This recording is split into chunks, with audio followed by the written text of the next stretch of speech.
Now, Madam President, the 10-week clean CR the Senate will vote on tomorrow is pretty simple.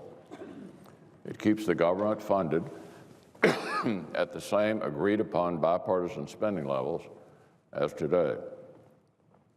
It contains 0 controversial riders. It funds the fight against Zika, and it ensures that veterans and the victims of severe flooding and the heroin and prescription opioid crisis are not left behind. It's clean, it's fair, we should pass it. Now, it's true that some in the Democratic leadership would like to turn this simple 10-week funding bill into some unnecessary partisan food fight. They think it's a good election year politics, but they've struggled to explain how they might even justify a vote against it. Can't do it on spending levels, they already agreed to those. Can't do it on controversial riders, there are none. Can't do it on Zika, we have a bipartisan compromise there. And both Democrats and Republicans agree on the need to help vets, flood victims, and those suffering from the heroin and prescription opioid crisis. So if both parties support what's actually in the clean CR Zika package, then just what in this bill are Democratic leaders opposed to? Turns out they're trying to take our country to the brink, not based on something that's in this bill, but something that isn't. And it's something the Senate already addressed in the appropriate vehicle to do so.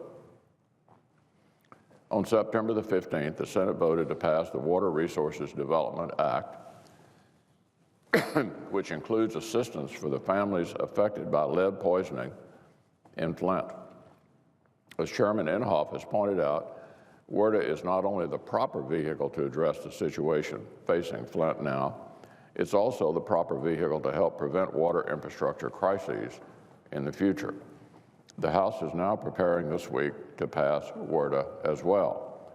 And Chairman Inhofe has pledged that he'll continue to pursue resources for Flint once the bill goes to conference. We know it's important to help the victims of recent severe flooding. Democrats are now suggesting, however, that we not provide the relief unless they get an unrelated rider in this clean CR Zika package. Is the solution then to remove help for flood victims? If their solution is to remove help for flood victims, they should say so. So let's be clear.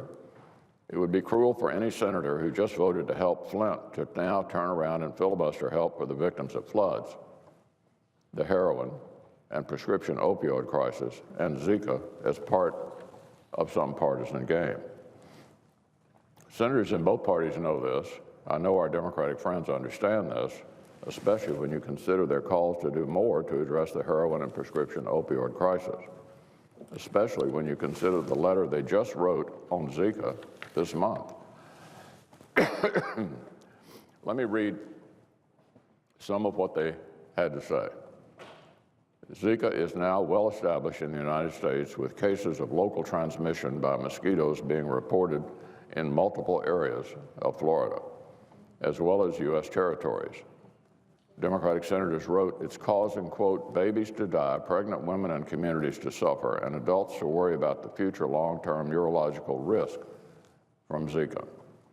These Senate Democrats call for immediate passage of a bipartisan Zika package because, quote, the longer we delay, the greater the irreparable human harm from Zika. So it's time for the partisan, this is what they said, the time for partisan games is over. Now that's a letter Senate Democrats wrote just this month. Well, the bill before us contains a compromise Zika package that both parties support.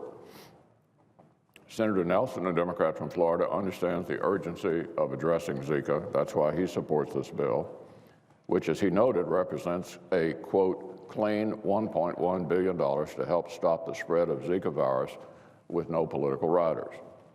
Senator Schatz, a Democrat from Hawaii, also voiced his support for the anti-Zika compromise in this bill. Just last week, he said it's good for his state and urged that we move forward with providing the CDC with the resources it needs. Senator Nelson and Senator Schatz are just 2 Democratic senators out of nearly 30 who penned the letter earlier this month calling for a quick congressional action on Zika. I would ask all of them to join us in acting now. Just as we joined together to help Flint earlier this month in the appropriate vehicle, now it's time for Democrats to join with Republicans to ensure veterans and those impacted by Zika, flooding, and the heroin and prescription opioid crisis do not fall victim to a partisan filibuster.